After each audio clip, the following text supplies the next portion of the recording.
Fala pessoal, sejam bem-vindos ao nosso podcast Caminhos da Medicina, o podcast que vai te ajudar a encontrar o seu caminho dentro da medicina. Muito prazer, meu nome é Gabriel Sandrin e hoje o nosso tema é cirurgia do aparelho digestivo e transplante hepático. Hoje eu converso com o Dr. Orlando Torres, referência nacional e internacional em cirurgia hepatobilio-pancreática, e ele é professor titular e coordenador da residência de cirurgia do aparelho digestivo do Hospital Universitário Presidente Dutra, o Hospital da Universidade Federal do Maranhão. Dr. Orlando, seja muito bem-vindo ao nosso podcast. Muito obrigado pelo convite, Gabriel. Feliz em estar aqui com vocês. Muito certo, professor. Professor, o tema é ajudar quem está em casa, quem está no final da faculdade, quem está na residência de cirurgia, a encontrar qual que é o caminho que tem a ver com você, qual que não tem, dá uma luz, né, na vida dessas pessoas que estão em dúvida. E só que antes de chegar no seu caminho propriamente dito, eu quero voltar lá atrás, lá na sua história. Por que o senhor decidiu fazer medicina? Por que o senhor decidiu escolher ser médico? Onde é que tudo começou? Eu não tenho parente, ninguém relacionado à medicina. Eu fui o primeiro. E eu tive, assim, durante a minha formação na Escola Modelo Benedito Leite, no Liceu Maranhense, as pessoas falavam em medicina, mas ninguém passava em teoria naquela época, e algumas outras pessoas sugeriram que eu pudesse fazer medicina. Eu era um bom aluno para aquele padrão da escola pública na época, e conseguia ver algumas coisas ligadas à medicina em mim. Eu acho que, assim, muito mais informação externa do que o convívio familiar. E isso me levou a estudar mais. Eu achava que eu podia estudar bem mais, e como no último ano dessa escola Liceu Maranhense, eu já via que eles discutiam quem vai fazer medicina, o que precisa, não sei o que, e eu acabei me preparando para a medicina e tive a felicidade de ser aprovado no vestibular da época. Que beleza, professor. E quando o senhor entrou na faculdade, o senhor entrou de coração aberto para conhecer todas as especialidades dentro da medicina, ou o senhor logo de cara já sentiu que a sua praia era mais o mundo cirúrgico mesmo? Naquele convívio da época, eu era muito tímido, tinha muita timidez em relação a estar com as pessoas, porque eu era de uma escola pública e na época haviam falado que eu tinha sido o único que passou da escola pública para uma área médica, e eu acabei perdendo um pouco de convívio com as pessoas naquela época, de forma que quando começou a anatomia, eu acabei gostando da anatomia. Eu ficava com o pessoal lá, com os cadáveres, os técnicos acabaram gostando da gente, e eu lembro que eles mexiam nos cadáveres e eles pediram para eu suturar, para eu costurar, e nunca tinha dado um ponto, e eu conseguia fazer. Eu via eles fazendo. Os técnicos da época da anatomia, eles eram melhores que a gente para suturar, e eu olhava eles fazendo, eu achava que aquele deve ser cirurgião. Uhum. E eu achava, no começo, até que eles eram médicos, que eles usavam uma bata grandona, tal, e os professores passavam, falavam com ele, batiam, cumprimentavam pelo nome, e eu achava que eles eram médicos, e olhei e disse, não, eu vou fazer, deixa eu fechar um pouquinho. Depois, só mais na frente, que eu descobri que eles eram os técnicos que ficavam lá trabalhando direto. Então ali eu gostei, e somente a partir do quarto período de medicina eu achei que eu deveria. Eles perguntavam se eu já estava indo para o hospital, acompanhar alguém. A gente podia acompanhar, hoje acho que não permite mais, mas na época era o Hospital Geral, e os grandes professores que trabalhavam no Hospital Geral queriam as pessoas para ajudar, porque não tinha muita gente para ajudar na época. E lá eu comecei a gostar de cirurgia, mas eu não perdia o passo da formação, ou seja, eu tinha que estudar para as provas, passar na prova. Eu tive esse cuidado de não me perder dentro ali da parte prática e ficar muito no conhecimento, de forma que eu conseguia ser aprovado nesse período mais básico, que eu precisava entender, que era muito mais difícil na época. Tinha fisiologia, embriologia, farmacologia, era muito mais difícil para a gente entender, e a gente conseguiu ser aprovado. E depois, quando entrou na clínica, eu acabei tendo um pouco mais de margem para ficar com alguns grandes cirurgiões da época que me trouxeram muita inspiração para seguir em cirurgia. Quem foi o primeiro grande cirurgião que o senhor acompanhou? O Dr. Domingos Costa, por exemplo, foi uma das pessoas que ajudou muito a gente. O Dr. Weber Matos, na época o Dr. Ucijara, e o Gutenberg me ajudou muito. Era uma pessoa mais jovem, mas já me ensinava, me orientava no Hospital Geral. E depois o professor Frazão, era um brilhante cirurgião, ele me induziu a entrar no campo operatório. Ele saía, vai fechando aqui, a gente começava a fechar a pele. Então eu acabei me incorporando na soma dessas pessoas, o professor Macatrão, na soma dessas pessoas, para que eu pudesse me tornar um cirurgião igual a eles. Ou seja, eles eram um espelho para mim de aprendizado e de técnica. Isso no meio da faculdade, mais ou menos? Sexto período? Você era mais ou menos em exatamente, em torno do quinto período, mais ou menos, quinto, sexto período. A gente, como o senhor até mencionou no início, hoje está muito mais difícil, né? De ir por conta própria, acompanhar. Hoje tem uma série de burocracias, de ter que estar no internato, ter que estar na residência. Na sua época, o senhor já conseguiu fazer cirurgia dentro da faculdade? Pois é, eu comento muito isso porque a gente acompanhava. Tinha uma pessoa que era a nossa referência, que era o Valadão. O Valadão é 2 anos na nossa frente. E Valadão me ensinou assim, a dissecar veia, por exemplo. Ele estava no 10º período e eu estava no 6º período. E ele me ajudou a dissecar veia. Eu sempre falo para ele, só você me ensinou a dissecar veia, tal. Ele sempre fala. Daí a gente começava a operar. De forma que eu fiz cirurgia, uma primeira cirurgia foi no 5º período. Caramba. De medicina, e eu acompanhava os números dele. Ele tinha uns números impressionantes de cirurgia, já no 10º período. Sim. E eu comecei a acompanhar. Se a gente for falar os números assim, absurdos, por exemplo, de 50 hérnia antes de receber o diploma de médico.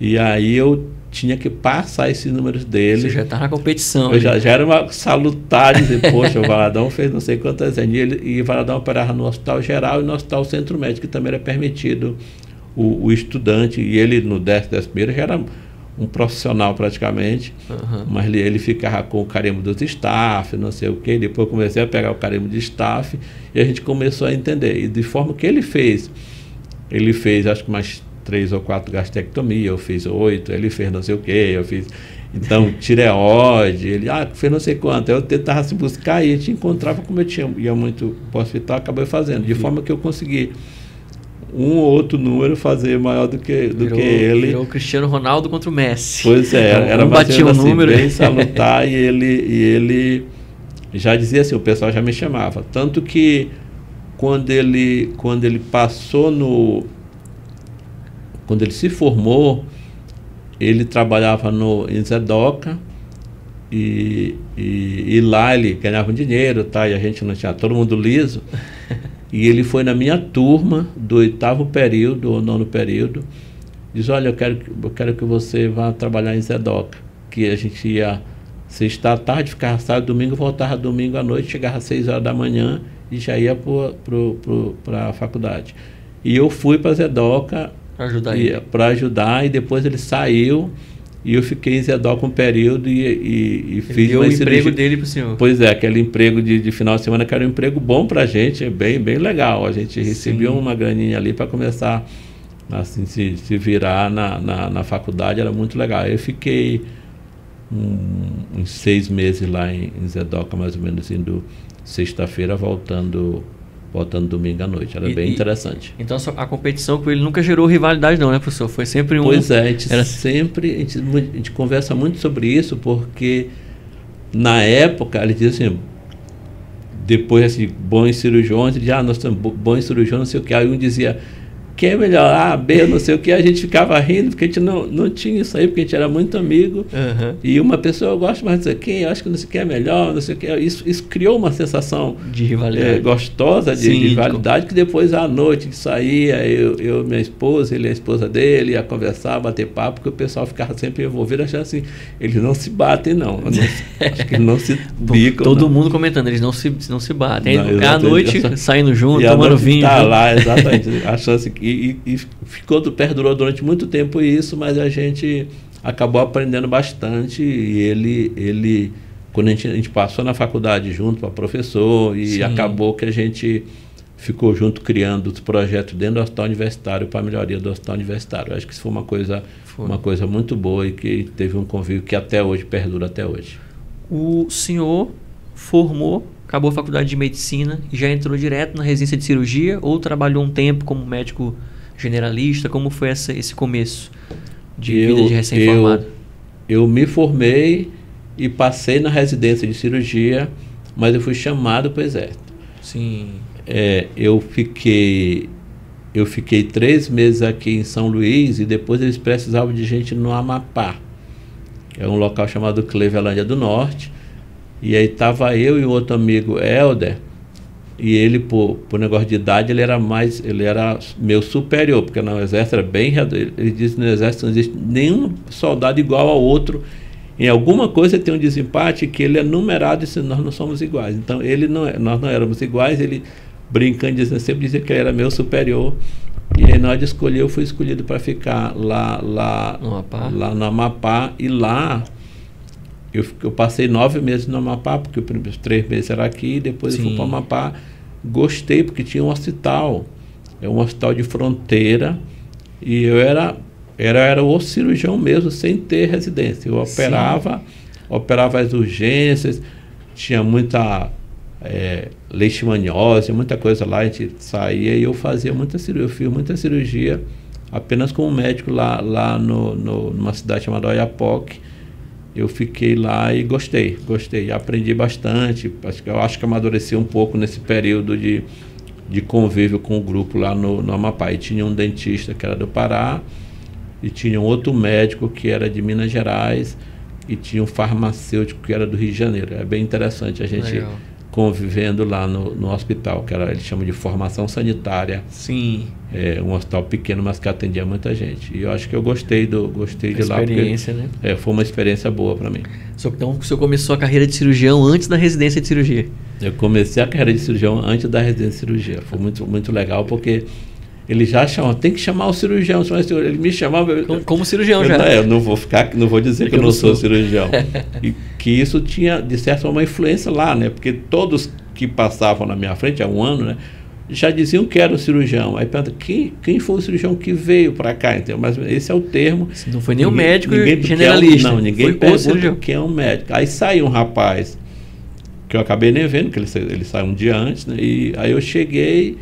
Ele disse, o cirurgião que só era doutor não sei quem, tal. Eu disse, tal. Eu já sabia que ele não era cirurgião, nada. E assim como eu não era também. Então não podia dizer que ele não era cirurgião, porque então, eu não era cirurgião.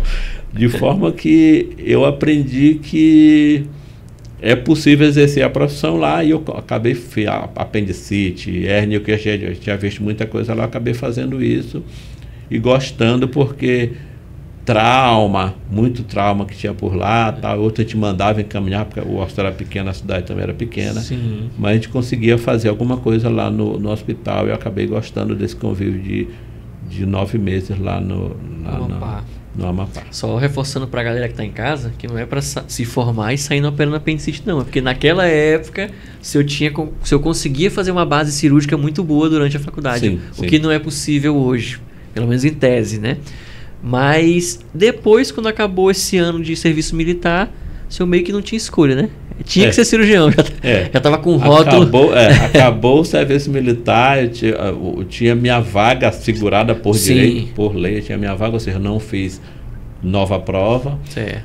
E eu entrei como R1, e eu lembro da residência, eu fazia muita cirurgia, e os R2... Que estavam lá, eles não tinham muita experiência. Eles criou um clima interessante, porque eles já ficaram contra mim, assim, achando que eu ia tomar, fazer não sei o quê. E eu ficava tentando esconder o jogo, me comportar como R1 do R2 da cirurgia geral, mas tem hora que eu sentia que eu via que ele palpitava ali, tremia na base. Ele disse, passa para cá. Eu tomava a cirurgia do R2, mas muitas vezes eu tomava a cirurgia do R2. E às vezes eu falava para ele, eu tentava não tomar, vai por aqui, faz isso, porque senão eles tudo ia para a comissão de residência médica, ficava com medo de tomar, e eu, não, vai aqui, vai aqui.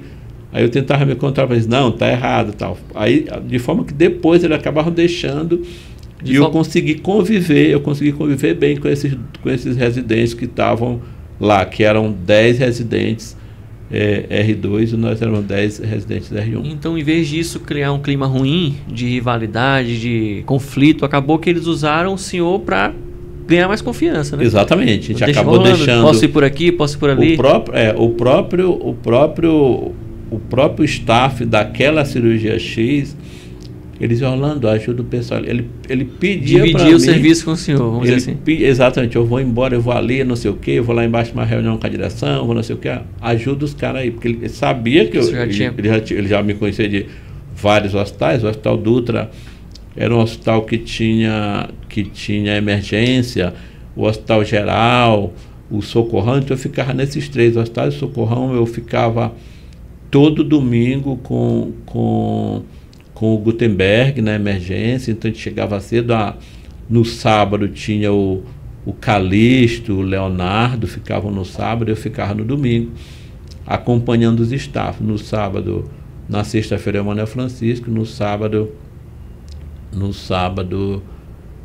era o Emmanuel e no domingo era o Gutenberg. Então acho que eu aprendi muito com essas pessoas, que eu já chegava e conseguia ajudar eles. Então a gente aprendeu muito de emergência, de forma que quando na residência eles sabiam que eu tinha, eles já me viam operar, já tinham vindo operar, não sei o quê, que veio aquelas falas antes de eu entrar, vai chegar, vai tomar, vai querer dizer que ele que sabe tudo.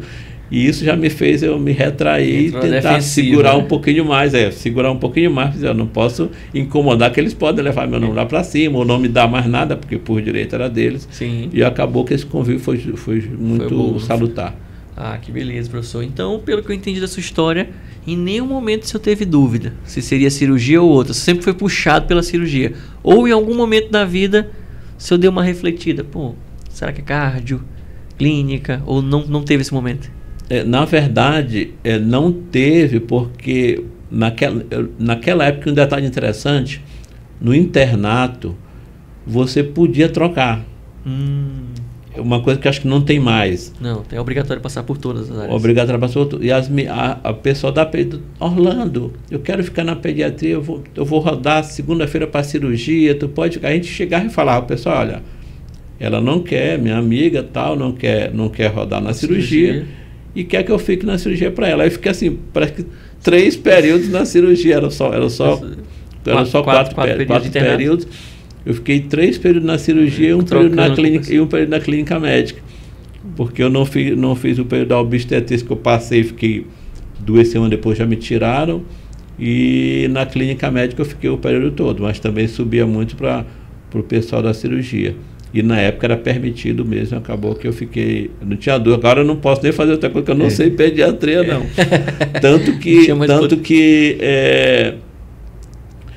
como a criança está chorando de muito, não sei o que, eu lembro que eles perguntavam assim, uma criança que está chorando, que está não sei o que, como é que você faz, tal. Eu dizia, hoje a gente não pode dizer mais isso, eu dizia brincando no ouvido do outro, põe uma compressa. Aí eu achava assim, brincando, dizendo que era claro que a gente estava só brincando e sabia que tinha que fazer alguma coisa. Uhum. E o pediatra levantava quando tinha alguma pergunta assim, o professor lá em cima, na sala de aula, e você, cirurgião, ele apontava para a gente, o grupo de cirurgiões, para tremer. Uhum. O pediatra estava lá dando aula de pediatria e a gente no internato, no último ano, ele apontava chamando a gente de cirurgião, como fosse assim, ele já sabia de informação que a gente gostava de cirurgia, e acabou que a gente ficou aquele estigma de achar que era cirurgião, e isso provoca alguma coisa lá na frente com a gente. Mas eu acabei conseguindo conviver bem, tive um bom convívio com todo mundo em todas as áreas. E ele sentia, e realmente era legal fazer isso. E o bom da sua história é que o senhor, como já saiu formado como cirurgião da faculdade, o senhor não chegou a pegar plantão de pediatria, de clínica, de UTI, você já foi como cirurgião e entrou na residência e sempre ficou no trilho da cirurgia, né? Depois, quando o senhor termina a residência de cirurgia geral, o senhor já foi para o mercado de trabalho, se especializou em cirurgia do aparelho digestivo, se direcionando e depois prestando prova de título, ou o senhor chegou a prestar residência também de cirurgia do aparelho digestivo? Porque na sua época eu não sei bem se tinha. Não tinha, né?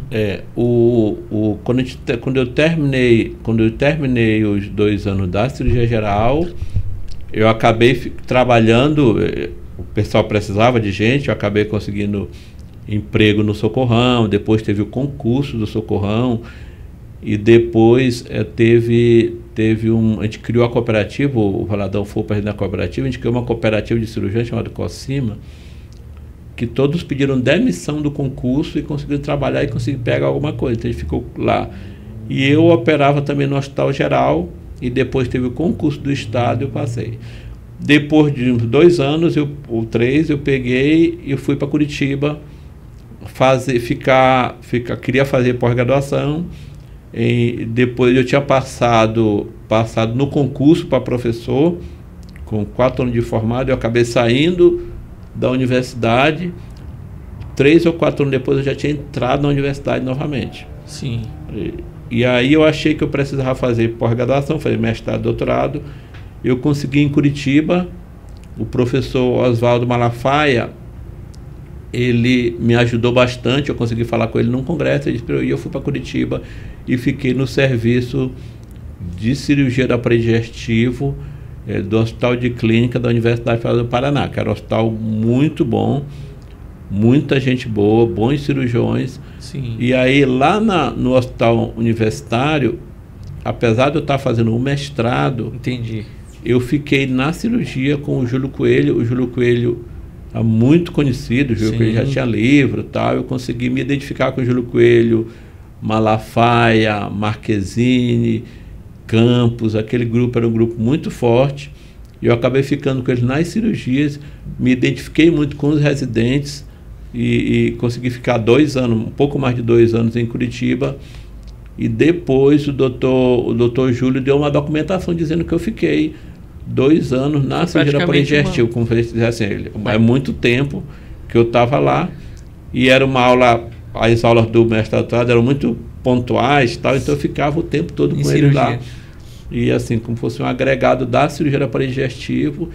E logo em seguida eu fiz o concurso de título, ou seja, eu sabia que eu tinha que me preparar.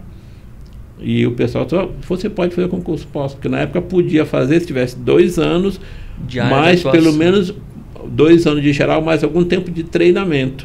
Não tinha residência nessa época, né? De aparelho digestivo? Lá já tinha. Lá já tinha da aparelho digestivo. Mas o senhor viveu como um residente do aparelho digestivo, então o senhor fez a residência, né? Aí o que acontece? Como eu fiquei lá fazendo o mestrado e o doutorado e fiquei 2 anos lá, e para você aplicar para título de cirurgia do aparelho digestivo, título de especialista, tinha que fazer a prova, uma comprovação de 3 anos, não era 4, era 3 anos. E eu tinha, na verdade, eu tinha feito 4. Uhum. E quando eu entreguei a comprovação, eles aceitaram, como já tinham aceitado, eles sabiam que essa época, não, eu fiz assim, muita gente tinha feito antes. Sim. E eu entreguei a documentação e eu pude fazer a prova. Aí eu fiz a prova, o concurso para título de especialista em cirurgia do aparelho digestivo, aí eu passei. A prova foi em Porto Alegre e eu passei no concurso. Isso Ao mesmo tempo, eu fiz o concurso, eu estudava muito com o Malafaia, eu fiz o concurso para gastroenterologia, ou seja, eu tenho 2 RQE de clínico, de gastroenterologista e de cirurgião do aparelho digestivo registrados aqui no Conselho Regional de Medicina, que eu acho muito interessante. Digo, olha, se eu quiser, eu posso não trabalhar como gasto, posso trabalhar como gasto, igual vocês aí. Ah, mas você não sabe, realmente tem que saber muito. Eu tenho só o RQE, mas não tenho. Não dá para fazer, para atender gastroenterologia de jeito nenhum. Cara, mas interessante. E a sua direcionada para a cirurgia do aparelho digestivo foi através do mestrado. Sim. Só que foi intencional, porque antes disso, na sua época, o cirurgião geral operava tudo. Pescoço, pé, tireoide, até neurocirurgia a galera fala que fazia, né? Craniectomia descompressiva. Não sei se o senhor já fez nos traumas. A gente operou bastante. Eu operei muita coisa no Socorrão, no geral. A gente fez muita cirurgia de todo tipo, não dispensava. Tanto que no Dutra, quando eu passei na prova para professor, eu operava todas as situações. Eu cheguei muito a fazer no Dutra, o professor não podia ir, o urologista, eu fazia a prostatectomia.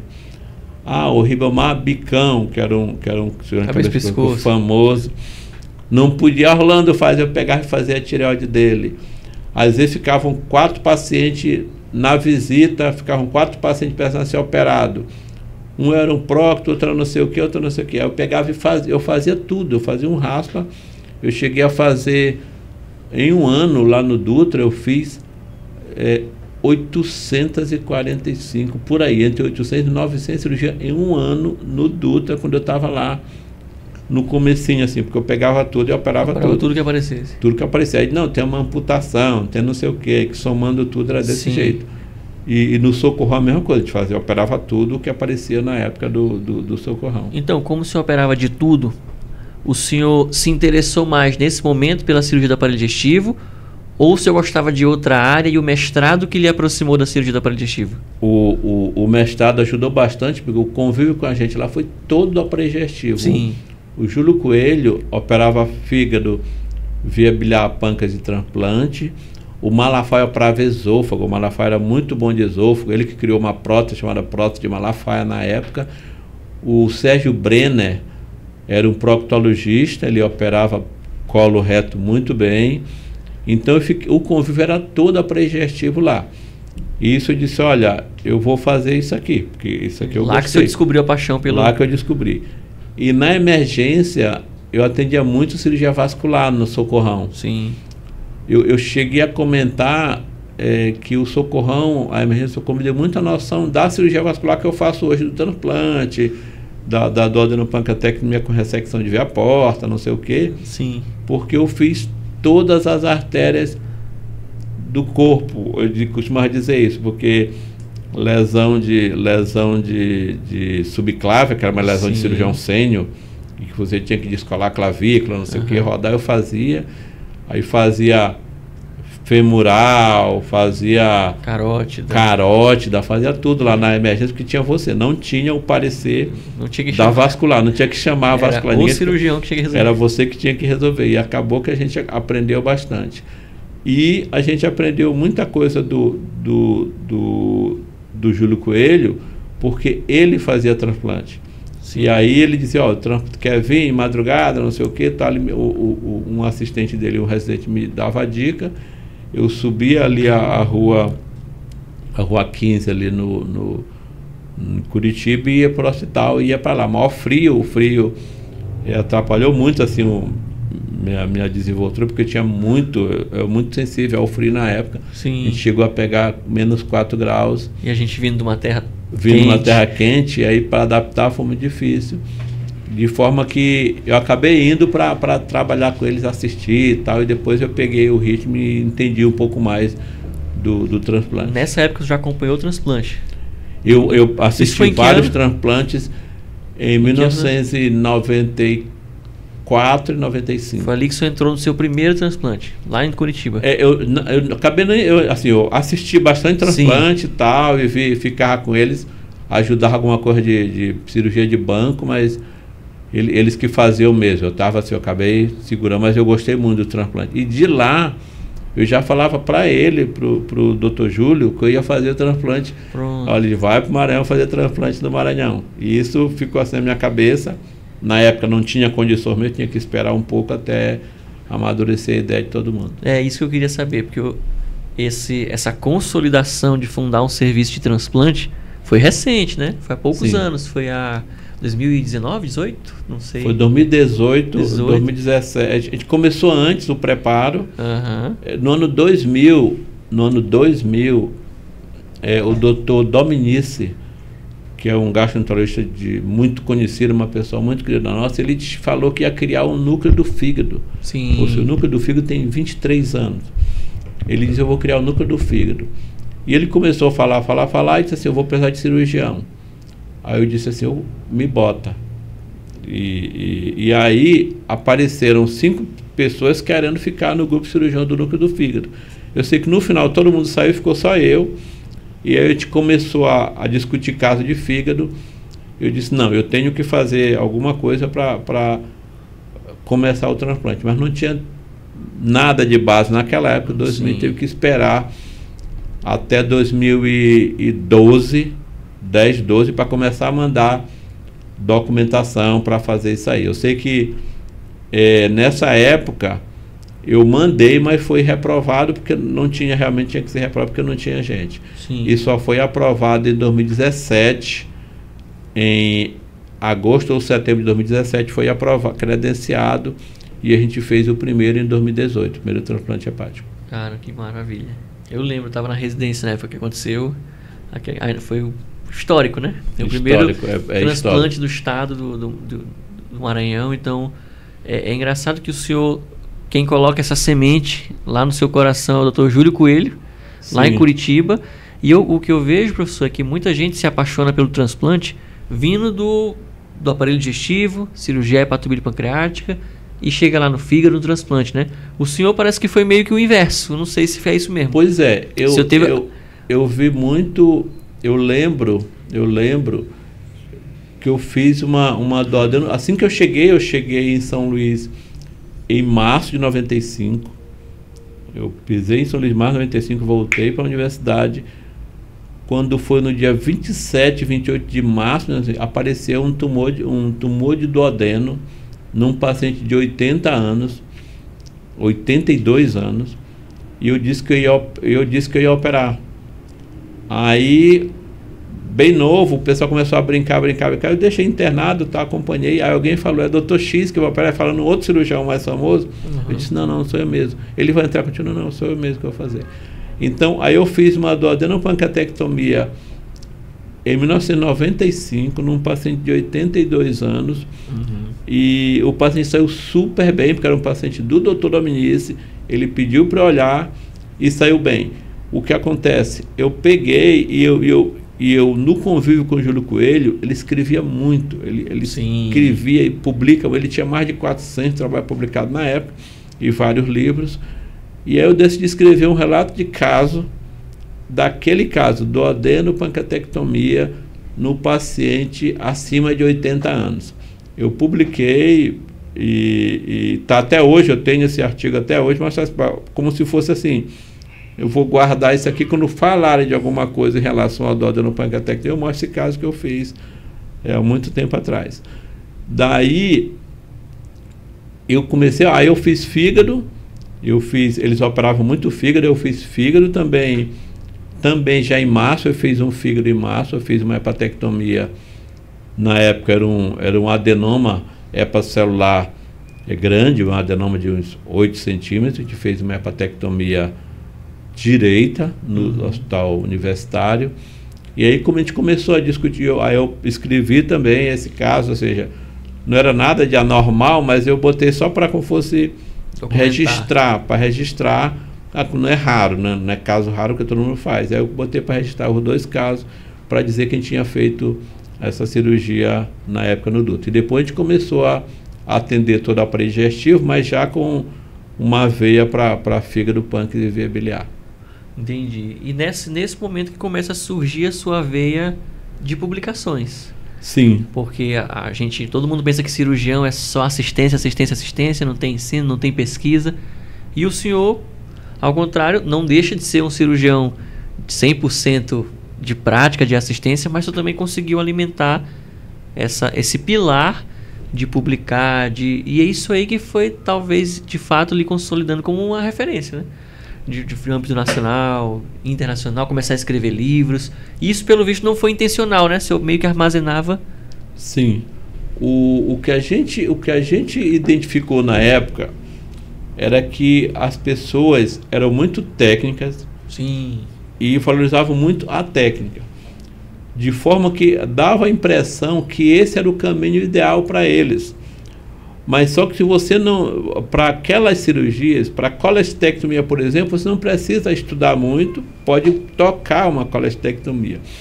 Mas se você for fazer uma hepatectomia ou uma adenopancreatectomia, tem que estudar muito a anatomia. Eu sempre dei essa aula de anatomia do fígado e do pâncreas, então eu tinha que estudar muito. Então começou a estudar e eu comecei a pegar essa história, essa veia de escrever. E a gente começou a escrever alguma coisa ali, relatinho de caso, tal, bem devagar, para depois pegar isso aí. E eu sabia que era, acima de tudo, um registro para que a pessoa fique sabendo que você fez alguma coisa na época.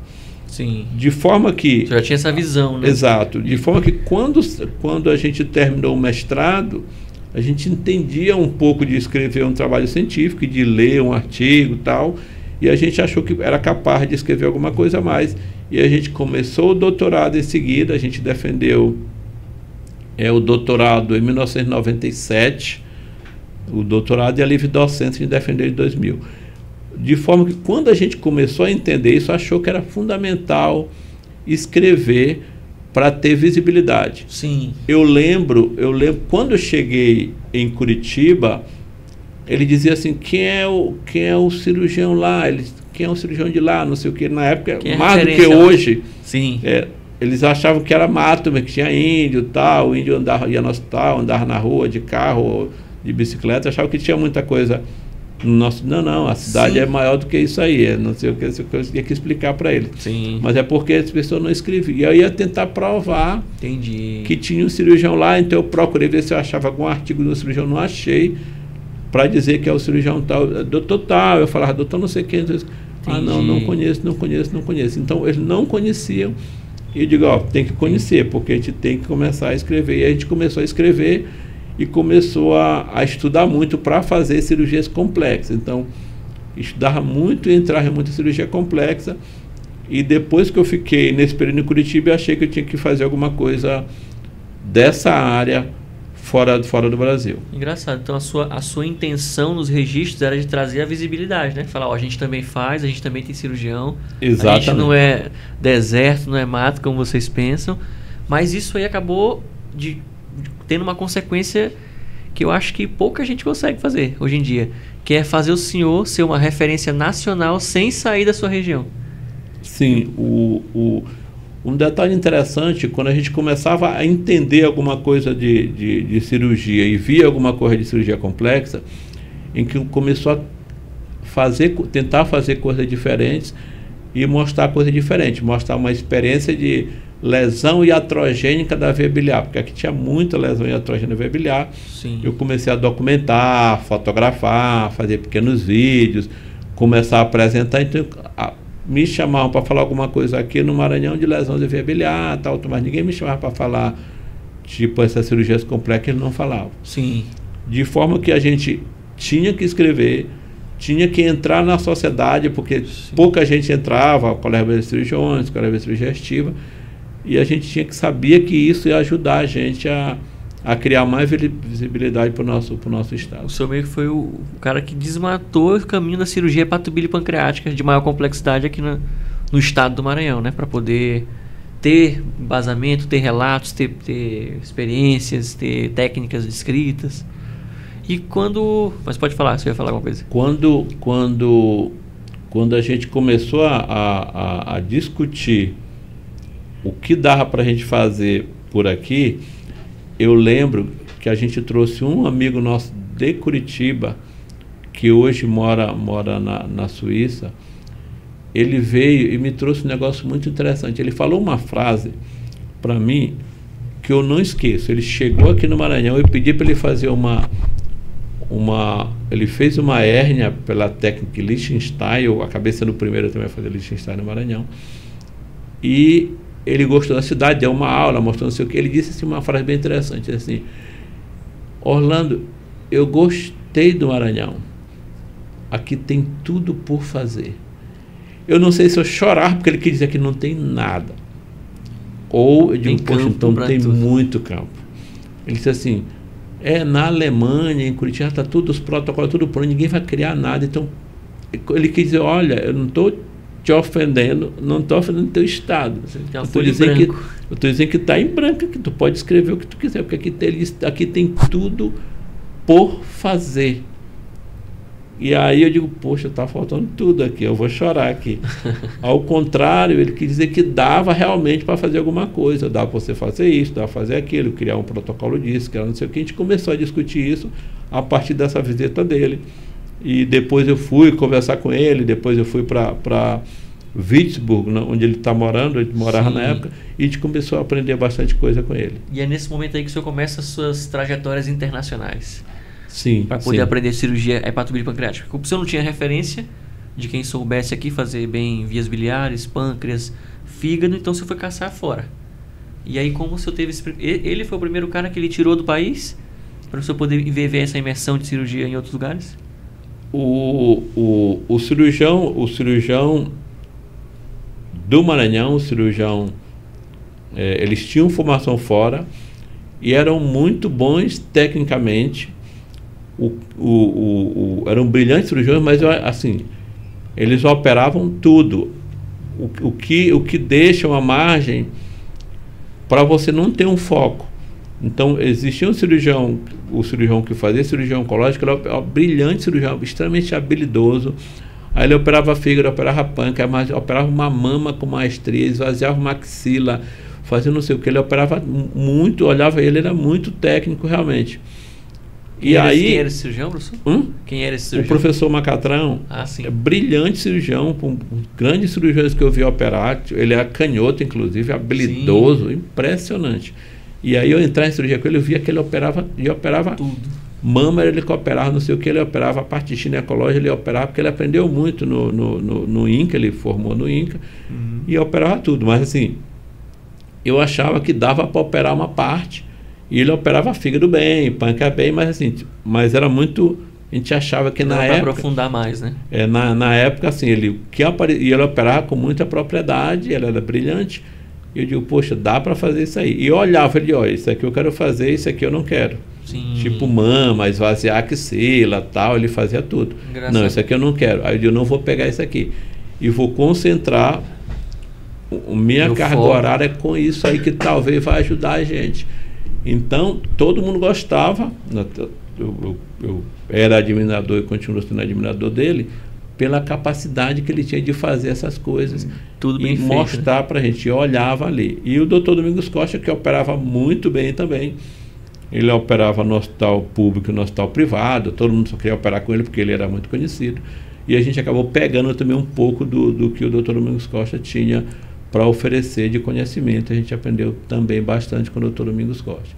O professor Frazão, a mesma coisa. Então, só que eu digo, poxa, agora eu não posso pegar isso aqui, eu tenho que chegar e dar um passo à frente, porque eles já plantaram, já jogaram, ó, você já tem isso aqui, você tem que seguir um caminho para fazer a nossa... além de nós. Exatamente, isso que é a finalidade da formação do ensino, botar a pessoa para ser melhor que você. Quase uma história de pai para filho, né? O filho tem que ir mais longe do que eu. E eles empurraram a gente para isso, a gente acabou tendo o treinamento fora, eu acabei ficando do convívio em Curitiba e a gente foi num congresso internacional, eles levaram a gente, foi todo um congresso internacional, eu consegui um dinheiro, não sei o quê, eu só sei que eu consegui me arrumar para ir junto com eles, que não dava para ir com eles se não fosse arrumando, economizando. E eu consegui ir lá e eu vi assim que dava para a gente fazer alguma coisa a mais aqui no nosso estado. E tanto que eles disseram, você vai pense em alguma coisa, não, eu quero voltar para a minha cidade, eu quero voltar e começar a fazer as coisas por lá. Daí, em 99 eu fui para o Canadá. Sim. Em 99 eu fiquei na clínica Shouldice de Canadá para aprender a técnica de Shouldice. Com ele mesmo? Com um assistente dele, sim. chamado Cassim Degani. E isso em 1999. E aí eu aprendi, trouxe alguma coisa, eu operei bastante Shouldice, eu já tinha aprendido a técnica de Liechtenstein aberta, e depois a gente passou muita coisa. Um detalhe interessante é que o Astro era o nosso residente também. Sim. O Astro era muito bom, o Astro aprendeu muito dessas duas hérnias, porque ele participou, ficou muito habilidoso, tanto que hoje ele gosta muito de hérnia, ele lembra desse período dele muito produtivo. Ele foi com o senhor para o Canadá? Não foi. O Aston não foi, ficou aqui. O Aston, o que eu acho, o que eu lembrava que alguns cirurgiões que queriam fazer cirurgia de hernia dessa técnica nova, vinham lá com o Aston, marcavam a cirurgia, pediu para o Aston operar, o Aston operava e eles aprendiam o ritmo da cirurgia. E aí ficou a Liechtenstein, foi uma cirurgia bem sedimentada. Ele fez, o Aston operou com anestesia local, inclusive. Sim. Na época, fazia a cirurgia de hernia e botava o paciente para andar. Tô falando o que eu fiz aqui, eu digo que legal, se eu não fazia, ele fazia, e ele trouxe muita coisa de parede abdominal na época. Sim. Eu acho. Isso culminou com isso. Em 2000 eu fui pro Memorial de Nova York, que era um hospital fantástico. O chefe era o professor Blumgart. Sim, do livro Blumgart, do livro Blumgart. Eu fiquei com o Blumgart 2 meses. Eu fiquei 2 meses lá no Memorial, agosto e setembro, quase 2 meses, do ano 2000. E ele fazia muito fígado. E eu ia para a sessão clínica, ia para a visita, via discussão de técnica, ficava no centro todos os dias. Então eu acabei de dizer, isso aqui eu melhorei muito, isso aqui eu vou aprender a fazer, que era fígado. E um professor assistente chamado Human Fong, ele fazia também fígado. Critérios de Fong? Dos critérios de Fong, ele fazia muita cirurgia e fazia também cirurgia de pâncreas. Ele fazia com o pessoal. Eu comecei a assistir um pouco de pâncreas, mas eu assisti muito mais, eu aprendi muito mais fígado do que pâncreas lá no Memorial de Nova York. Eu acabei gostando bastante. Era era a sua casa, né? Era a sua praia. Exatamente, era onde era a minha área. Só uma curiosidade, professor, em relação ao inglês, o senhor sabia, não sabia? Como foi essas primeiras viagens? É bem interessante isso, porque você pensa que sabe. Eu acho assim, hoje os nossos filhos têm outro patamar de inglês, é diferente, mas eu não falava, eu estudei bastante. Sozinho? Tinha algum curso? Tinha alguma coisa? Eu estudava muito só. Uma coisa interessante é que naquela época tinha os CDs, o DVD, aquele grandão, que se botava no coisa para assistir. Uhum. Eu, além de estudar por vários materiais de inglês, eu assisti uns 1000 filmes em inglês. Eu assisti uns 400 filmes com a legenda em inglês. Sim. E assisti, eu acho que uns 600 filmes, no chute, claro, não sei se não completou, eu não anotava, sem a legenda. Sim. Para entender. E assistia muito. Você levava os filmes em inglês igual cirurgia. Você anotava tudo. Pois é. E começar a falar, a treinar, não sei o quê. E aí eu comecei a aprender muita coisa. Eu sabia que naquela época eu conseguia compreender alguma coisa do inglês e conseguia avançar nisso aí naquele período. Mas eu sempre sabia que tinha uma dificuldade e que precisava aprender mais. De forma que de lá para cá, não tem um dia que eu não pratique essas 4 ações do inglês, porque você perde mesmo. Sim. E aí, na época eu só escutava, eu não dava palestra. Mas então, o senhor treinou incessantemente sabendo que ia viajar uma hora, ou você já treinava porque eu treinava tinha consciência que uma hora ia precisar? Para aprender, exatamente. Os artigos, por exemplo, eu assinava a revista, 3 revistas, a Annals of Surgery, a Archives of Surgery e a World Journal of Surgery. São 3 revistas que eu assinava e começava a ler ali o tempo todo. Tentava forçar a entender. Forçar a barra para ler, falar, tentar entender. E aí isso me levou a uma compreensão melhor do inglês da época. E somente anos depois que eu comecei a dar palestra em inglês fora do Brasil. Mas eu acho que é bem interessante. O aprendizado foi necessário e na marra mesmo. Muito, muito na marra. Sim. É engraçado o senhor tem um espírito de desbravador, né? Assim, a gente percebe que no começo da conversa até agora o senhor é um motor, vai desmatando, vai desbravando, vai aprendendo inglês, vai aprendendo, isso sempre está querendo dar um passo além, né?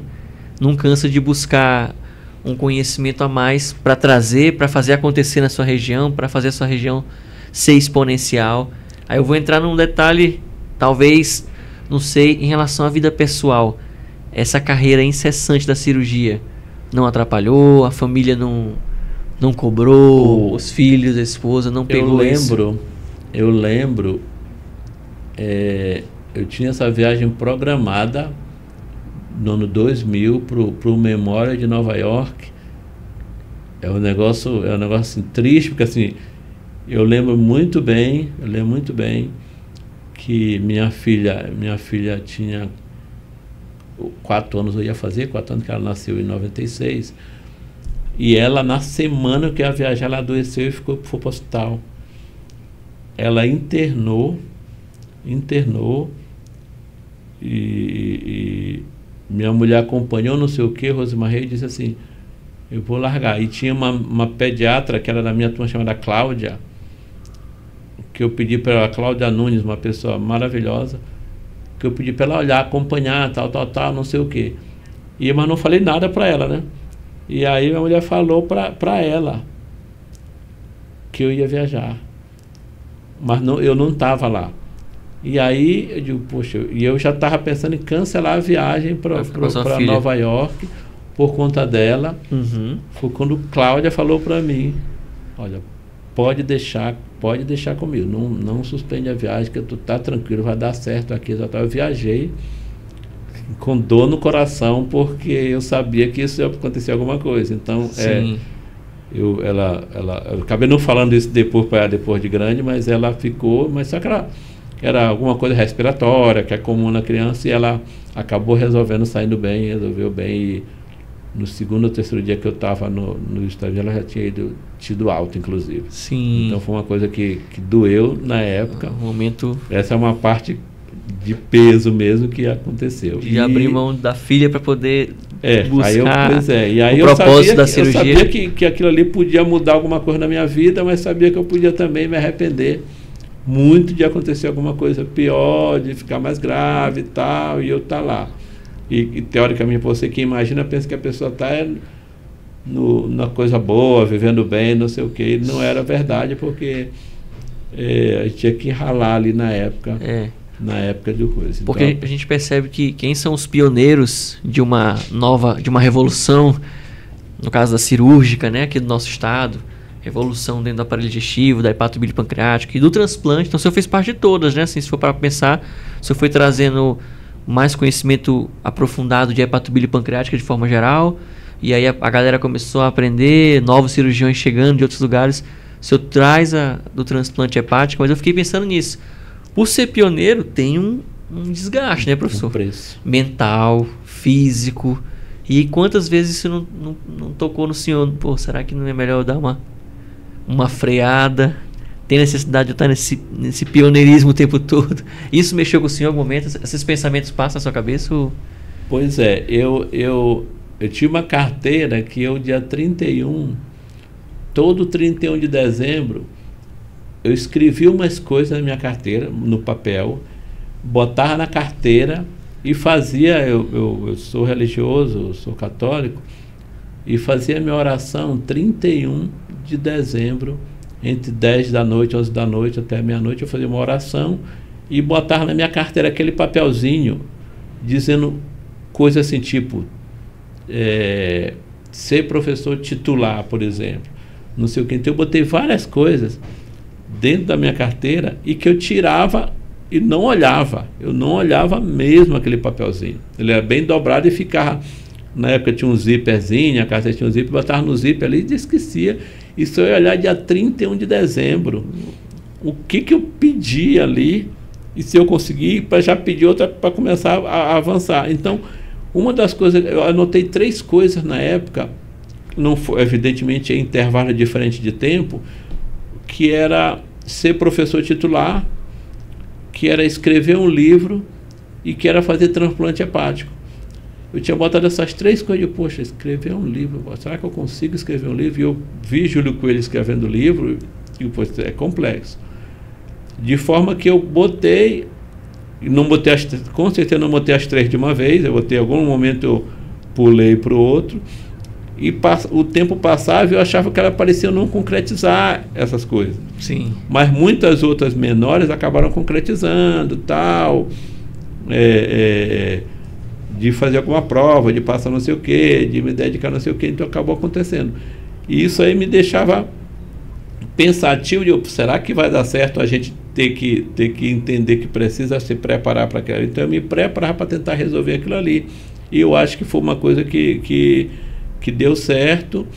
E o transplante hepático, por exemplo, ele levou uns 8 anos, desde daquela luta para tentar conseguir gente e tal. A gente mandou, algumas pessoas saíram daqui, o Santiago foi para Barcelona, o Santiago ficou 1 ano em Barcelona e fez também esse transplante. Depois ele não, passou tanto tempo depois que ele voltou que ele não quis mais, não. Ele falou, eu não quero mais, eu só quero captar. Depois nem captar ele não quis mais. E daí foi o José Maria. Eu tinha muito contato com Einstein. Conversei com o pessoal do Einstein, que era o Benhu. O Benhu era um brilhante cirurgião de transplante. Eu disse, para uma pessoa para lá. Então o Benhu, o Zé Maria foi um dos que ficou com o Benhu. E depois o Osimo, por exemplo, ficou lá em Curitiba. E a gente conseguiu somar umas pessoas que pudessem ir pro Romerito, por exemplo. Sim. O Romerito foi... Eu conversei com a equipe do Einstein, ele foi para lá, pode deixar lá que ele vai ajudar a gente. Então, esse time já estava começando a preparar. O Rodrigo chegou depois, mas ele já vinha com treinamento, pediu para ficar com a gente conseguiu que ele entrasse no Dutra com um contrato, depois ele passou no concurso. E aí eu digo, agora a gente está mais ou menos animado, está começando a formar. Vai voltar, né? Aí já tinha a Dalgisa que dizia que não queria, o professor da disse, não, eu vou ajudar, mas não quero ficar no transplante, eu quero ficar só no paciente hepatopata crônica. E depois chegou a Ana e o Rogério, e a gente conseguiu incorporar um time bom, e aí foi aprovado com essa equipe em 2017. 17. Aí 17 a gente fez em 18. O Felipe Macatrão tá na equipe, ele tem treinamento, acho que ficou bem legal. O Luiz Eduardo também tem treinamento. O Luiz Eduardo veio com treinamento, quando ele chegou, ele já incorporou logo o Luiz Eduardo. Ficaram 6 cirurgiões. Zé Maria, Rodrigo, Romerito, Luiz Eduardo e Felipe, mas o grupo de 6 era um grupo bem consistente. Um grupo muito bom. E precisa ter muita gente. Não dá para fazer transplante hepático só com 2 pessoas, não. 3 pessoas. Era isso que eu queria entrar. Muita gente para fazer isso aí. Porque às vezes o acadêmico é sonhador, né? Eu já via um ou outro acadêmico, caramba, como é bonita a cirurgia de transplante. E eu quero fazer transplante. Eu acho legal. Acho que um dia eu quero ser um transplantador. Como se fosse algo... um caminho simples, né? E na prática a gente vê que não é, porque é uma curva muito longa, uma curva extensa, que não é uma curva que precisa de time, de corpo para que ela aconteça. E eu fico pensando, será que o caminho de transplante basta querer, né, fazer, ou tem que entrar num grupo e ir subindo degrau por degrau para virar os cirurgiões de fato de ponta daquele grupo, porque vão realizar o implante em si? O que o senhor aconselharia um acadêmico que hoje fala em querer ser um cirurgião de transplante? É possível? Tem que avaliar? Quando a gente discute, tem um grupo chamado Coordenadores de Transplante de Fígado do Brasil, que eu faço parte desse grupo. Sim. Eles comentam muito o seguinte: parece que a nova geração está querendo menos entrar na história do transplante do que aquela. Sim. Os que entraram foram os pioneiros e depois mais uma outra geração ali que entrou seguindo esse ritmo. Sim. Mas os jovens, eles não querem mais entrar. Tanto que quando abre a seleção para treinamento de fellow em transplante, às vezes falta vaga. Sim.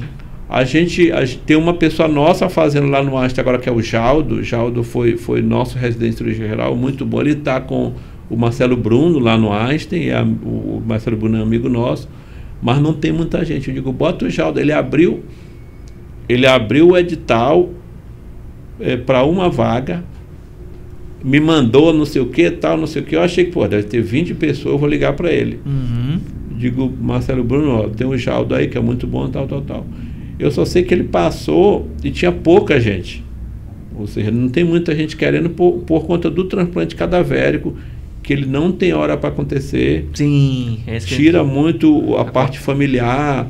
A qualidade de vida. Eu cheguei assim, às vezes eu chegava, eu gostava de brincar quando eu chegava lá em casa, 6 horas da manhã, depois de um transplante no Dutra, eu digo, eu estou vindo da farra ali, a cachaçada com os amigos, a gente bebeu todas, não sei o quê, porque é igual, eu chegava assim, morto, de cansado, porque é muito comum o transplante acontecer durante a madrugada, porque tem entrevista, tem não sei o que, acaba acontecendo 9, 10 horas, 11 horas da noite e vai a noite toda. O senhor acha que é isso que tem afastado as gerações de falar, não é a vida que eu quero ter, ou é a questão de, é muito tempo para eu virar um cirurgião de ponta de transplante, é uma curva enorme, e talvez com outras coisas eu consiga curvar mais rápido e já estabelecer a minha rotina, minha qualidade de vida? Eu acho que essa soma leva a pessoa a não pensar em seguir muito a vida do transplante hepático.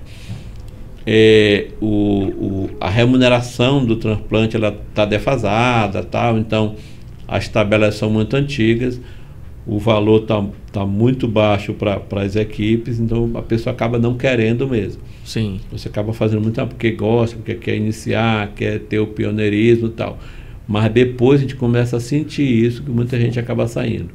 E os grupos que fazem muito transplante e que conseguem desenvolver, eles conseguem ter outras coisas, porque o transplante ele tem essa capacidade de trazer coisas colaterais, como fosse, o cara faz até transplante, deve fazer isso aqui muito bem, faz não sei o que, então acaba arrastando uma coisa pela outra. Entendi. E a pessoa dizer, eu sou cirurgião de transplante, eu faço transplante de fígado, tal. Então isso cria atrai aquele volume de cirurgias ao redor da via biliar, vamos dizer assim. Exatamente. Eu acho que isso ajuda bastante a pessoa estimular isso aí. Não que ele vai transplantar toda semana, todo dia, vai ser uma vida exclusiva de transplante. Mas tem gente que fazia, tem serviço que fazia pouco transplante em São Paulo, que sou cirurgião de transplante, mas ele operava muito hérnia, sei lá, alguma coisa assim. Sim. Porque ele a autoridade é tão grande que qualquer coisa ele operaria, né? Exatamente, como se alguma coisa dizendo que ele era capaz de fazer isso aí. E o senhor, em relação a esse estilo de vida, o senhor conhece as referências, os líderes do cenário geral do aparelho digestivo? Tem gente que consegue viver exclusivamente de transplante hepático? Só transplante? Claro que fica mais na hepatobílio, né? No Brasil não tem. Nos Estados Unidos, vários serviços que eu fiquei, eles fazem só transplante, e tem serviço que eles botam cirurgião de transplantes. Ele faz o hepático, o renal, o pancreático, o multivisceral, eles fazem tudo. Então ele é o chefe dos transplantes e eles tiram a área hepatopancreato-biliar dele. E tem serviço que eles só aceitam ser o chefe se eles ficarem com a hepatopancreato-biliar. Mas uma boa parte só discute transplante. Tem amigo nosso lá em Nova Delhi, por exemplo, o Prashan, ele faz em torno de 300 transplantes intervivos por ano. 300 intervivos por ano ele faz. Então ele só faz transplante. Ele diz assim, Orlando, eu só discuto transplante. Se eu for desempregado, eu só tenho que entrar no lugar que faz transplante, porque não dá para fazer hérnia, não. É como se fosse assim, quanto mais você fecha, mais você vai tirar outra coisa tua também. Então ele faz só transplante mesmo. E ele está lá, mas também muita gente quer ele. Muita gente que ele sai de um lugar, alguém já chama de outro lugar, porque ele ficou muito experiente. No transplante em si, então é mais difícil viver só do transplante, até porque é ocasional, não tem como ter a rotina, não é uma coisa letiva nem nada. Mas da hepatobílio pancreática, o senhor, por exemplo, vive apenas da hepatobílio, né? Sim. Ou o senhor não chega a operar outras cirurgias do aparelho digestivo na sua rotina, bariátricas ou refluxo, essas muito raramente aparece alguma coisa, até porque a pessoa já nem procura mais. Sim, né? Já sabe que a sua atenção... Como você vai querendo uma coisa que é boa e ruim para ti. Primeiro você vai fazendo isso aqui, muita gente vai adenar e outros... não, eu estou com refluxo. Aí ele não vai dizer, não vou operar com o Dr. Orlando, não. Porque ele gosta de fígado. O fígado eu levo para ele. Isso cria um negócio que tira, mas também traz o conhecimento de que a pessoa quem procura. E aí o que acontece? Quando você imagina que é capaz de realizar um procedimento desse tipo, você aprende muito mais, você verticaliza mais. Sim. É como se você estivesse na cama, deitado é uma coisa e em pé é outra coisa. Sim. Você afunda mais quando está em pé, num ponto pequeno, do que quando você está deitado, acomodando toda a cama. Então isso eles chamam muito de verticalização. Sim. Em relação à área específica. Tanto que eles criticam muito lá fora aquela pessoa assim que atira para todo lado, que faz não sei o que, joga nas 11, então eles criticam muito isso aí, eles perguntam. Sim. Tanto que teve cirurgião de fígado que a gente trouxe aqui para o Rio de Janeiro, que a gente brincando, conversando, ele perguntou para mim assim: Orlando, você gosta mais de fígado ou de pâncreas? Ele quis dizer que eu faço duas coisas, e sim, que era para eu fazer só uma. Caramba, ele é cirurgião ele queria que eu afinasse mais. Ele é cirurgião de fígado. Ele é cirurgião de fígado. E ele perguntou isso. Ele disse: eu faço os dois, gosto dos dois. Tal, como se assim. Ele falou: não tem que ser os dois, tem que ser um. Pois é, como se ele quisesse saber o que eu estava fazendo. O que era que eu ia gostar nesse período. Caramba. É bem interessante isso aí. Que é um caminho natural da medicina, né? O senhor veio de uma geração que operava da cabeça aos pés. E hoje o senhor percebe que a nossa geração não vive mais de operar tudo. A gente tem que definir quais os caminhos. E dentro do aparelho digestivo, o senhor acha que isso também é importante? Ou o senhor acha, por exemplo, quem quer viver da cirurgia bariátrica, da cirurgia vamos dizer assim, as mais benignas, né? O senhor acha que tem que dividir isso dentro da residência? Ele tem que ter essa clareza para poder afinar logo desde o começo? Ou deixa rolar? Eu acho que sim. Eu acho que é parte do crescimento de uma cidade, de um estado. Sim. Ela acompanha o crescimento de uma cidade, de um estado. Alguém vai chegar no meu consultório: doutor Orlando, me diga que o cirurgião lá em São Paulo que faz só fígado. Ele pergunta desse jeito mesmo assim. Porque se você... a população já tem essa clareza, né? E aí, a população cada dia se torna mais esclarecida. Então, ela não vai procurar uma pessoa que vai mexer com tudo. Ela vai procurar uma área específica e a cidade acaba crescendo mesmo por conta disso. Senão, eu lembro que quando a gente se formou, teve um problema. Aconteceu, um médico operou um paciente, esse paciente morreu. Eu estava acabando de me formar e teve maior confusão na mídia, não sei o que. Eles disseram muito bem e ficou nos meios de comunicação dizendo que os melhores médicos do Maranhão eram os doutores Varig, VASP e Transbrasil. Não sei se você lembra, mas existia as companhias aéreas. Varig, VASP e Transbrasil, eram as 3 companhias aéreas da época. E que diziam que eram os melhores médicos do Maranhão. Ou seja, você pega e consulta com o Dr. Varig e vai embora, Dr. VASP, Dr. Transbrasil. E parecia que o problema era esse aí, a pessoa não tem especialista. Acabou, e a gente estava discutindo agora com a professora Dalgisa, que é a brilhante hepatologista. Sim. E ela disse assim: olha, cada dia chegam mais coisas na área da hepatologia.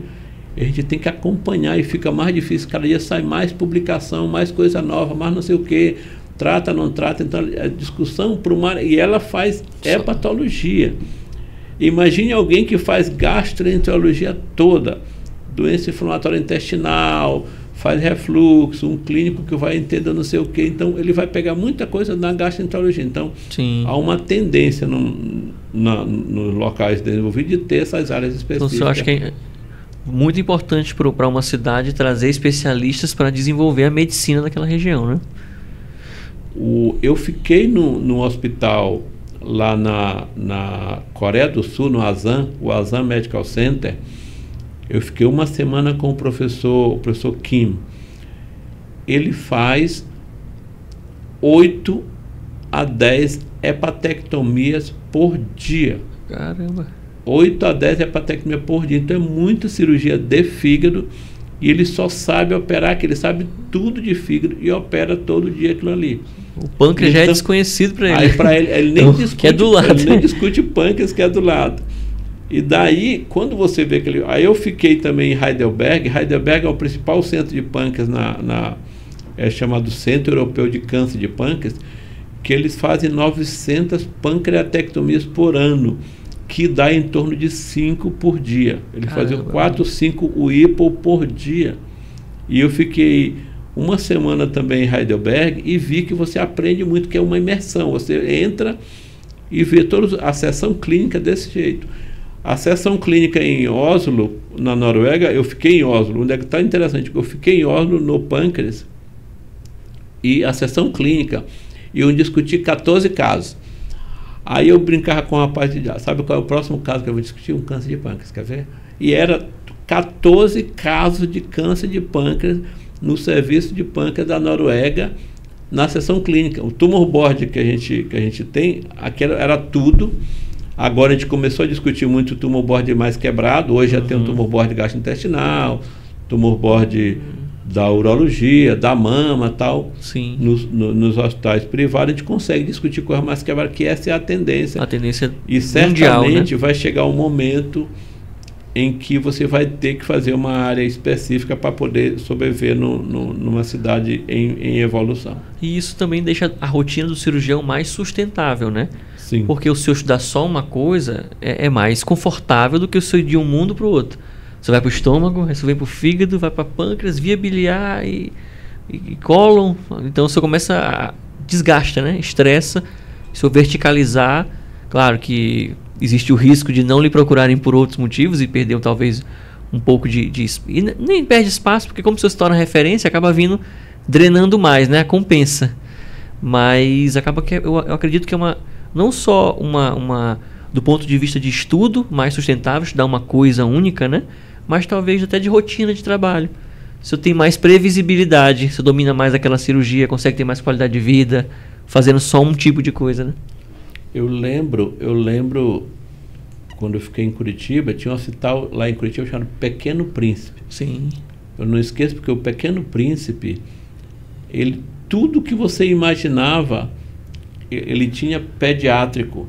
E aqui não tinha ninguém. Então tinha o gastropediatra, o neuropediatra, o endócrino pediatra, o cardiopediatra, não sei o que, pediatra. Tudo era pediatra lá, Pequeno Príncipe mesmo.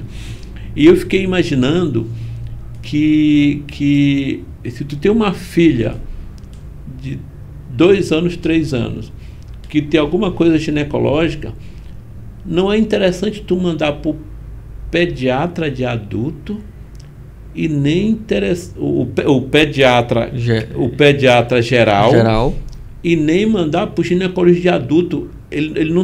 Será que ele vai tocar tua filha de 2, 3 anos? O ginecologista pediatra é o mais apropriado. É o mais apropriado. Então tu não vai deixar ninguém tocar, porque eles têm como saber, como examinar esse padrão ginecológico, melhor material. Eles têm material para verificar tudo pequeno, e eles sabem avaliar tudo do ginecologista pediatra. Isso é isso. Então hoje tem no Maranhão já várias áreas, mas na época quase não tinha. Eu lembro da Cláudia, que fez gastropediatria, ela foi a primeira, e depois começou a ter todas as áreas. Eu acho que isso é um sinal de avanço da medicina do nosso estado. Sem dúvida. Uma coisa, professor, que passa na cabeça de muitos residentes atualmente, pergunta polêmica agora, em relação à formação em endoscopia. É claro que agrega fazer isso tudo e mais endoscopia, mas a gente tem visto que a endoscopia não é mais necessariamente uma subespecialidade da cirurgia do aparelho digestivo. Hoje a gente pode fazer cirurgia geral e cair direto para endoscopia. O senhor acha que esse é o caminho mais ideal para quem realmente quer viver endoscopia? Porque pelo que o senhor falou agora, o cara quer fazer tudo e agregar a endoscopia junto, talvez não seja tão sustentável, né? Então hoje o senhor acha que o mais apropriado, na sua visão, é fazer cirurgia do aparelho digestivo e endoscopia, ou cirurgia e endoscopia direto? As sociedades, elas estão cada vez mais querendo ter a sua área como especialidade. Sim. E quando não consegue, tentam botar como área de atuação, por exemplo. Sim. Eu quero ser área de atuação. Por exemplo, a cirurgia bariátrica acabou entrando nisso, a cirurgia oncológica, não sei o que. Então, eles conseguem. E a endoscopia, ela está fazendo tudo para criar uma área isolada de endoscopia, para tirar dessa necessidade da área básica. Então, para a gente é interessante o cirurgião que tem o conhecimento de endoscopia, é interessante o gastro que tem conhecimento de endoscopia. Tanto que algumas pessoas que fazem gastro e depois fazem hepatologia e não entram na endoscopia, acham a necessidade de fazer endoscopia, porque a endoscopia, teoricamente, ajuda muito na parte de treinamento e no conhecimento, e contribui alguma coisa do ponto de vista financeiro e tal, porque eles conseguem fazer procedimento. Sim. E quando não faz procedimento, parece não ser tão bom, mas acaba tendo muito paciente nessas áreas. Entendi. Mestre, acho que o papo foi extremamente produtivo. Deve ter clareado a cabeça de muita gente que está assistindo em relação à vida da hepatobílio, do transplante hepático, sobre a verticalização da medicina. De repente a pessoa tem que ter consciência disso desde a faculdade, né? Então eu acho que para quem está em casa e pensa no caminho da cirurgia hepatobílio pancreática, no transplante, deve ter despertado muitas coisas aí, muitos insights, deve ter dado muita luz aí na vida deles. E aí, para finalizar, queria que o senhor deixasse um recado para quem pensa em seguir a cirurgia hepatobílio pancreática. Qual o recado que o senhor dá para a nova geração que está entrando nesse mundo? O que a gente tem observado no contexto dessa área, existe uma sociedade chamada Colégio Brasileiro de Cirurgia Hepatopancreato-Biliar. Eu fui o presidente dessa sociedade brasileira anos de 2014 e 2015, e essa sociedade é uma sociedade forte e que quer ser independente. A residência médica, por exemplo, do Hospital Universitário Presidente Dutra, que é de cirurgia laparodigestiva, há muito tempo eles falam que a parte mais forte é a parte hepatopancreato-biliar, porque nós fazemos cirurgias complexas, nós temos pelo menos 5 cirurgiões bons que fazem cirurgia de grande porte de fígado, pâncreas e via biliar. E acaba que a gente consegue muito paciente porque a gente tem um núcleo do fígado. Para aquelas pessoas que querem fazer cirurgia digestiva, a gente aconselha a ter esse tipo de treinamento. Você tem que ter treinamento da parte de fígado, treinamento de via biliar, treinamento de pâncreas e treinamento em transplante. Há uma tendência, a gente está tentando organizar do ponto de vista nacional com a sociedade brasileira para criar um fellowship nessa área, que seria 1 ano a mais ou 2. Alguns já estão fazendo, mas falta definir mesmo. Eles botam fellow em transplante ou fellow em hepatopancreato-biliar. E aí eles estão oferecendo para quem quiser ofertar no seu serviço 1 ano a mais de hepatopancreato-biliar, que a gente chama de HPB, mais transplante, e eles estão botando os requisitos, o número de cirurgia que a gente faz e tal. E qualquer serviço que tiver condição pode aplicar, e se satisfazer as necessidades, pode fazer mais 1 ano. Ou seja, não dá para ele dizer que ele é cirurgião hepatopancreato-biliar no serviço como o nosso, mas dá para ele dizer que tem muito procedimento. Sim. Mas, se a gente aplicar para fazer isso, ele pode dizer, olha, eu saí com área de atuação em hepatopancreato-biliar e consigo fazer isso aí. Então é bem interessante. E ao contrário, muita gente faz digestiva, tem muita bariátrica lá nossa, o Roberto Cunha é o chefe nessa área, no nosso serviço, e eles fazem mesmo, acabam fazendo e saem muito bem preparados em cirurgia bariátrica, por exemplo, mas eles veem muita coisa de hepatopancreato-biliar. Nesse momento ele tem essa escolha, e se for aprovado essa história do hepatopancreato-biliar, só vai ficar aquela pessoa, não, eu quero mais 1 ano, eu quero mais 2 anos de hepatopancreato. Aí ele vai ficar com muito mais forte nessa área.